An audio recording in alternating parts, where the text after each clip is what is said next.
Cyber criminals use the dark web to conduct illegal activities anonymously and privately. They use underground forums accessible through specialized web browsers. As metaverse technology advances, cyber criminals may use it to replace the dark web. Instead of meeting on underground forums, criminals will be able to virtually walk into a metaverse dark web market. These hidden corners of the metaverse will become the darkverse. Into the darkverse, exploring the dark side of the metaverse. Here's how the darkverse works. Darkverse spaces will be in secure locations, accessible only to those with the proper authentication tokens.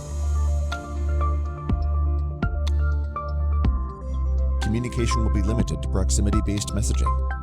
These marketplaces will facilitate all types of illegal activity, such as selling malware, buying stolen data, or even planning for real-world crimes. Given the authentication restrictions, law enforcement agencies will find it difficult to break into the darkverse.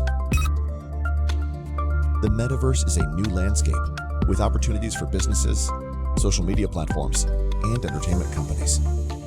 Unfortunately, cybercriminals will also take advantage of this new technology for their own activities. To learn more about the darkverse and other security issues connected to the metaverse, visit research.trendmicro.com/Metaworse.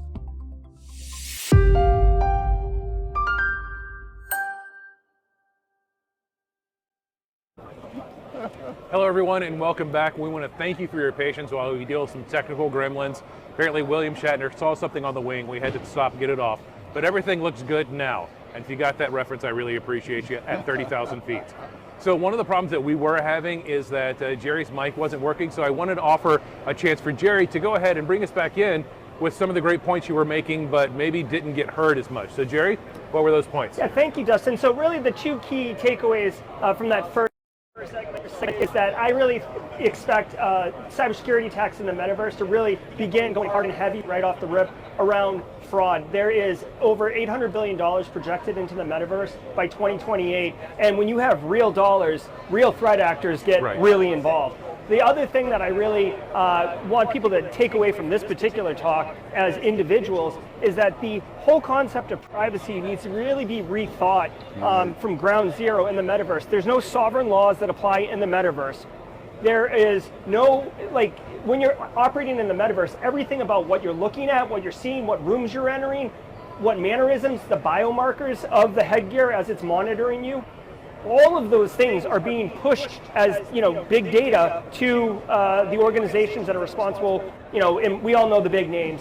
And that data is going to be curated, enriched, and used for capitalistic purposes, and why wouldn't? There's no reason for them not to collect that data right now. Yeah, and even beyond that, something else I just thought of. I mean, we've seen so many times where law enforcement has maybe overreached with their data acquisition, asking people to, whether it be doorbell cameras being handed over or other conversations people thought were private. Is that going to be something we see too, where law enforcement is like, hey, you were in this room, show me all of the chats from this metaverse conversation you had? Does that sound something like it happened? I think absolutely. When law enforcement gets a search warrant, for instance, okay, the judge, at least in the United States, will direct what you need to see.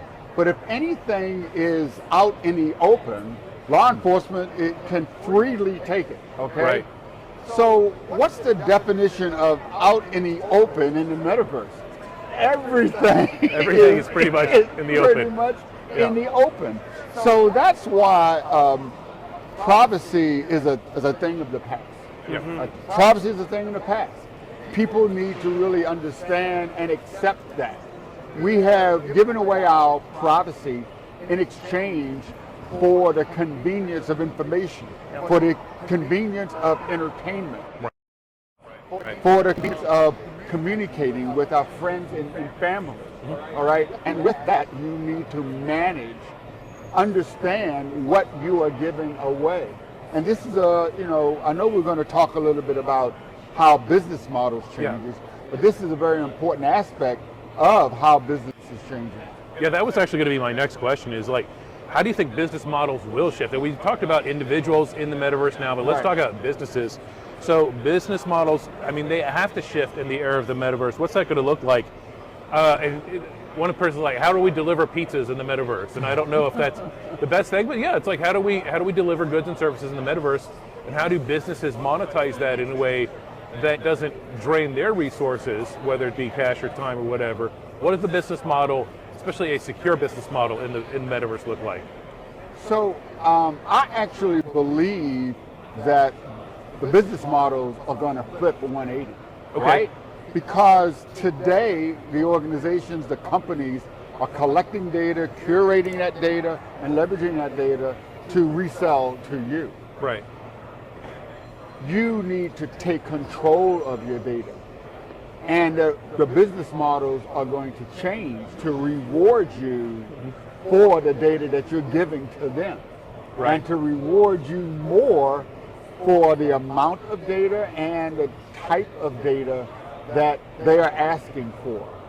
So the business model is going to be, how much do I need to give you to monitor you 24/7, 365? How much will I need to give you to have that headset take a copy of your brain waves consistently, even when you're sleeping? All right. Yeah. So the companies and organizations that understand that flip, all right, are going to create business models that incentivize you to give up your data and eliminate privacy completely. Jerry, where do you see this going from your point of view? Yeah, so two things popped in my head right away. I was thinking, as soon as you said this, goods and services, and I know that there's virtual assets, and Snoop Dogg buys a $500 million yacht or a piece of property in the metaverse. But I recently, if you read Ready Player One or watched the movie Ernest Cline's novel about the oasis in the metaverse in the near future, you could purchase a pizza virtually using cryptocurrency and then have it physically delivered to you in real life. And we're already seeing the idea of Amazon delivering via drones. So it doesn't take much of a leap for a business process for the sales cycle to include a pop-up in the metaverse, a quick touch, make the transaction, and then 24 hours later it's at your front door, right? Yeah. And to Kevin's point, if they're harvesting all this data, they want you in the metaverse as long as possible, right? So they don't want you to take it off in order to make that transaction. They want it as frictionless as possible. And if I may, the other thing that came to mind right away, now that was the consumer side. Let's talk about the actual business side. If you go all in on Metaverse, right, like that's your business, right? You're a SaaS provider, but your solution is offered in the Metaverse. Ransomware right now is hands down the most financially lucrative and devastating attack out there. It's a $1 billion industry. $1 billion industry. My initial thought immediately is like, okay, so you're a cloud service provider, but you offer service in the metaverse. I want to ransomware you, because if people cannot get to your platform, whatever it is, in the metaverse, you're not generating revenue, and you're actually losing market share, because people are just going to go somewhere else. They don't, people don't have patience for that. So you better believe that they're going to pay. And we just saw Axie Infinity get hit allegedly by Lazarus Group to the tune of $560 million. They just moved on and reimbursed the victims of the Axie Infinity Ronin Bridge their money and moved on. That's a huge hit to just pay back the money and keep going. That's real money. Write-off. That's real money. Yeah, that's exactly. It's real money. That's not made up Dogecoin or whatever. That's kind of in the ether, to use a pun there. But so it's real money. So I guess that's my second question is, you kind of lead into this, is how our brand's going to be attacked in the metaverse. And you said one example there. What are some other ways, Jerry, that brands are going to be attacked, and what are they going to have to think of for their defenses? Because we think of, like, in traditional cyber, it's like, oh, there's a perimeter, there's, our internal sites, there's, intranet, internet, these things, there's AV. Like, what is, if your business is in the metaverse, what are you going to have to, what are those things that you're going to have to do? Yeah, well, so another top attack, and something that I really think people are going to need to give serious consideration for, and unfortunately there isn't a lot of subject matter expertise on how to secure the metaverse right now, is a play on business email compromise. And this is one of those ones where I think you can take the nuances and the novelty and the newness of metaverse and apply it here, where, to coin a term, business avatar compromise. If you're regularly engaging your business people, because you work remotely, but you all work in this metaverse office, and the CEO walks in and says, hey, I need you to wire this money to XYZ, classic business email compromise attack. Why would you question it if the CEO is there and you interact with them every day, right? Now, that could be a stolen avatar, so I got your the identity to Kevin's point at the beginning, or I just copy paste your avatar's skin, right? So now we need to have a term that you coined the other day, Dustin, a non-fungible avatar. That's right, patent pending. Which is an innovation that doesn't even exist yet, but it's solving a problem that we as subject matter experts are predicting will occur. Yes. Yeah, well, one of the things that I've been looking at, and I guess many organizations have, is the lack of security around devices.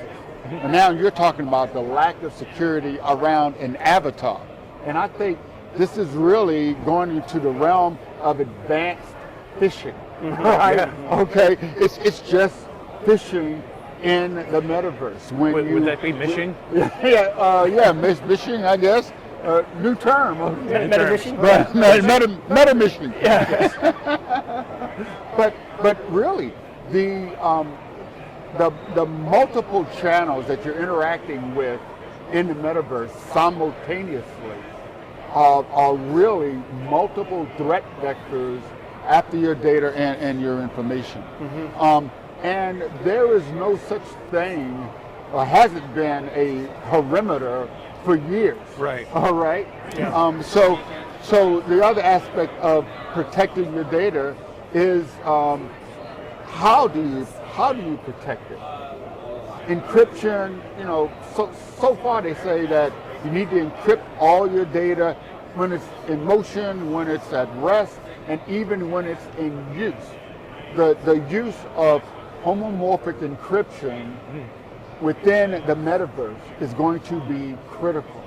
And if you don't know what that is, that's being able to encrypt your data and then do actions on that data without decrypting the data.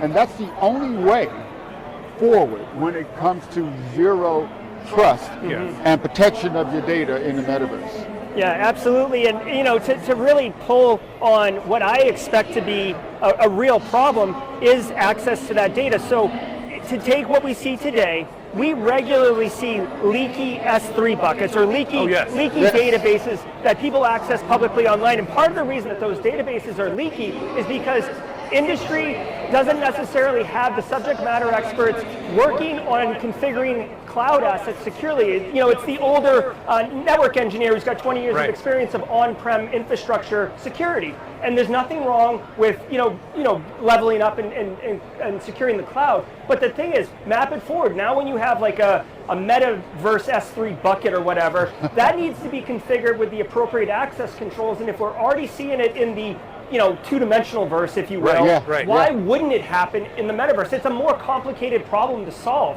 Exactly. It's interesting you bring up the open S3 buckets. It's something we see as well in the zero-day initiative that's really disrupting the exploit economy, because why are you going to spend $500,000 to buy a zero-day when you have open S3 buckets right there? You can just go get all their data for free. Why buy the cow if I'm getting the milk for free? That'll be interesting to see. I'm very interested to see what the exploit economy is going to look like in the metaverse too. So I could see an exploit where you talked about cloning an avatar. Like, what does that go for on the street? Like a reliable avatar clone. Is that going to be worth $20,000? Is it going to be worth how many, crypto coin, whatever? It'll be interesting to see the criminal elements and that economy flourish, because I'm sure it will flourish. In the metaverse. I could almost imagine a tiering system, right? So like Elon Musk's avatar probably goes for a higher ticket than my avatar, but maybe I have a cool exclusive Trend Micro sweatshirt that you can't get because it's an NFT, and now you rip off my avatar and it's worth some money. The same way OG Twitter accounts are. Well, one thing I wonder about, do you wear the same clothes every day? Of course not. No. Of course, you want to, you change it, not because it smells, because you want to look different. Right. Right? Don't you think people are going to change their avatar? Absolutely. All right? Yeah, they're going to change to reflect their mood or with a day or weather or whatever. And just like you change your password every 30 days, maybe you'll start changing your avatar every 30 days. All right? So what does that do to the metaverse when you're modifying your look, the way you interact? It really puts a different spin on security. Across the entire metaverse. Yeah, that's interesting, kind of going back to what you said about the CEO avatar showing up. What if an avatar shows up and they look different? How can you be sure that's actually the real person, just in different avatar clothes? Right. Yeah, absolutely. It's essentially an erosion of trust, because we have kind of implicit trust because I met you the other day. Now I kind of know you. I work with you every day. I know what your mannerisms are. I know my level of trust with you. And yeah, you're 100% right. If your avatar looks different, and we're talking about clothes, but again, we're mapping real world physical things into the metaverse one-to-one, and that's not the case. I could be a mailbox next week, right? Like I don't have to be human. Yeah. Or you go back to your Ready Player One reference, in Oasis, you could be whatever. You could be a minotaur, you could be an elf, you could be a dwarf, you could be, fantasy creatures or whatever. So yeah, it doesn't have to be a person. That's part of the lure of the metaverse. Yes. You can be anything you want. Exactly. And why not be invisible? Why? Yeah. Right? Why And that not be introduces some invisible? confidentiality issues, right? Yeah. Exactly. Once again, you have no more privacy. Yes. Yes. Yes, the erosion of privacy is The erosion of privacy. definitely gone. Will that be illegal? Well, should it be illegal to be invisible in the metaverse? Well, and really the question is, illegal or not illegal, who's the ruling authority to define that legislation? That was going to be my next question. Is we talked about there not being any regulation of this right now. There obviously is going to end up being something, maybe not GDPR, but something that's going to govern, for lack of a better word, the metaverse. I don't know. Is that going to happen, or are we not going to have any regulations on it at all? The blunt answer is no. Okay. What global regulation do we have to manage private data today? In the United States, it's supposed to be the beacon, right? There is no GDPR equivalent. Your data is free game.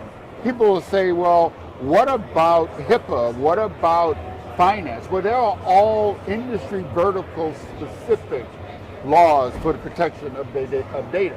There is no general law to protect your data. The United Nations, there have been multiple proposals to have a global law on the protection of data and the protection of privacy. Have they acted? No. The next question is, what is the definition of private data? Right. Okay. In one country, you could get killed because your religion is provided. In other countries, you could be killed because of where you live. All right? Because there hasn't been any global law enforced. It can't be enforced. Right. And that's going to be the same in the metaverse. That's very true. And Jerry, I want to kind of offer this to you too, because I know you've done some work with NIST. What are some standards that at least the industry could propose? I mean, is NIST something where we could look to?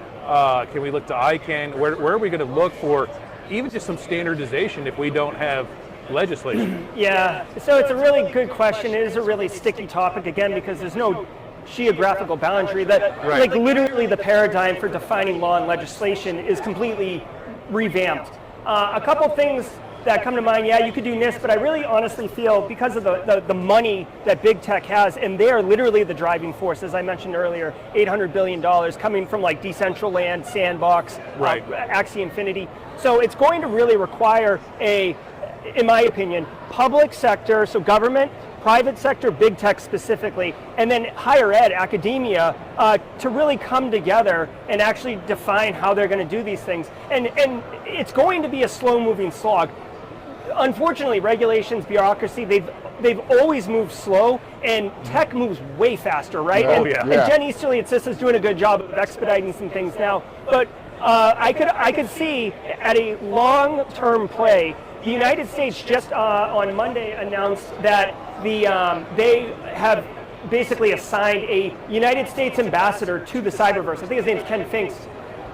So now they have a direct Department of State Foreign Affairs person who is representing the United States within the metaverse. I could see some other kind of G20 type countries doing this, and then begin to come together. And you said UN, I wrote it down here in my notes. I could actually see a cyber UN where you start to form a faction of power in first world countries that start defining these standards. And then if you don't want to adhere to them, well then we're going to start introducing technical limitations for your ability to access certain services in the metaverse. Well, one thing that we're talk about right now is the actual fracturing of the internet. Right. A lot of the services depend upon there being a single internet, right? Mm-hmm. Well, if the internet can fracture, can't the metaverse fracture? Yeah. Now, what does that do to laws and rules and standards? All right. Today, when I go from one country to another, I gotta, check the internet to figure out what type of plug I need to carry with me, because they still don't have standardization in electricity, for goodness sake. That will happen in the multiverse too.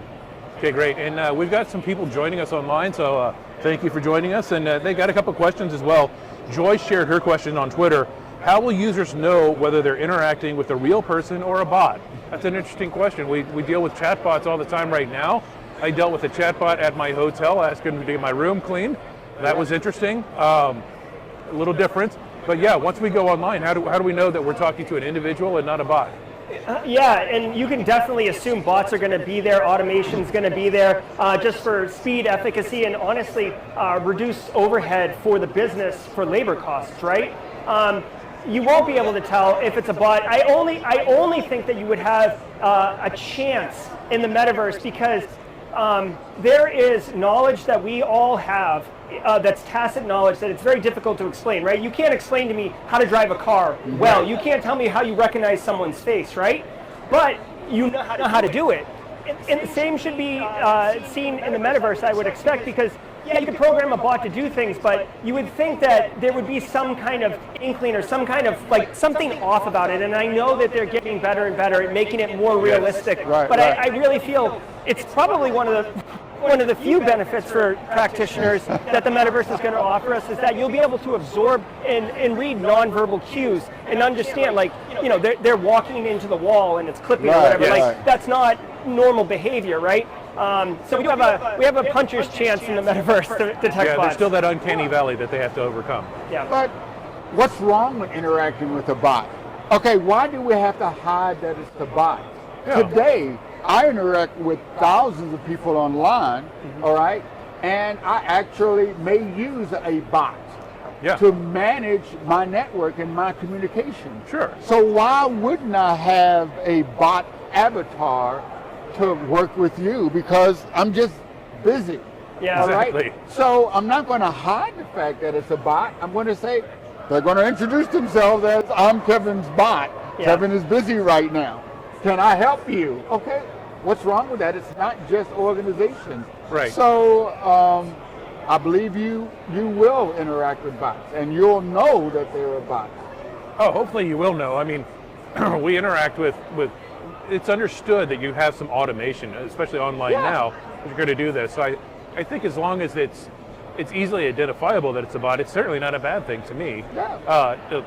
Half the time, I mean, we use self-checkout counters. That's a bot. That's a bot. Most of us prefer it because it's I don't want to talk to a person. I just want to scan my lettuce and leave. Yeah. So bots are going to be a normal way of living in the metaverse. Yeah. Well, and if I may, we're championing bots and the value of bots and the sociological acceptance of bots and the way we interact. But there has been actual cases that have happened just recently where bots are actually being released into Discord servers and Telegram servers, and they're basically automating fraud, right? So they'll attack, victimize, and pull the money, all automated while the hacker's on a beach. So, we're talking about the benefits of bots, but I could see that attack perpetrating equally in the metaverse. Yeah. That's the Metaworse part, right? That is the Metaverse. All right, we got another question here. In this case is Ben, who has shared a question from YouTube. His question was, how will user activity and speech be moderated in the metaverse? Right. And I think we're saying so far is not going to be a lot of moderation unless you're going into a specific room or something or specific world. So the whole concept of private and public disappear when you're in the metaverse. All right. Moderation of communication could be spoofed, could be faked. All right. So you need to assume at all times that anyone can record the communications or what you're doing anywhere in the metaverse. And you'll have to own up to what you do and what you say.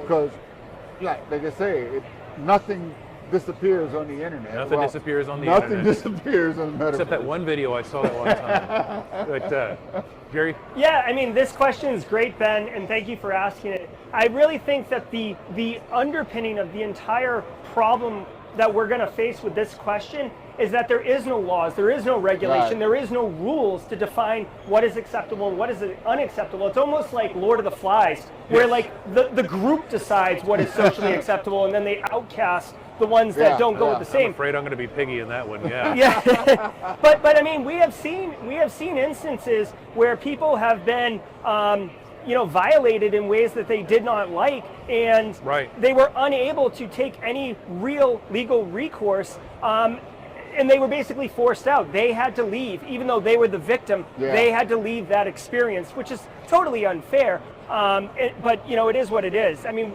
we even see today on the internet, pockets of the internet where there's independent speech, if you want to call it that, that's really polarizing around really specific, negative, nasty topics. There's no reason, again, mapping it extrapolating it up into the metaverse, there's no reason to expect that content to not be there. The challenge will be being able to inform users of the metaverse on where it is and how to avoid it if it's not your bag. Yeah. Well, one thing we have to actually think about and understand is that laws, regulations, the norms are established by society. And as society changes, those laws change as well. So something that was unlawful, illegal, and you would think people wouldn't do 100 years ago are actually commonplace today. Exactly. And vice versa. And that goes along with the generational change. So how fast do we have societal generational change? All right? In the physical world, it's a lot slower. In the metaverse, it will be a lot even faster. And you talk about the Lord of the Flies. Think about how fast a fly generation changes every 14 days. Okay. How fast will society, what's acceptable, change in the metaverse? Okay. How fast would the quote laws or norms change in the metaverse?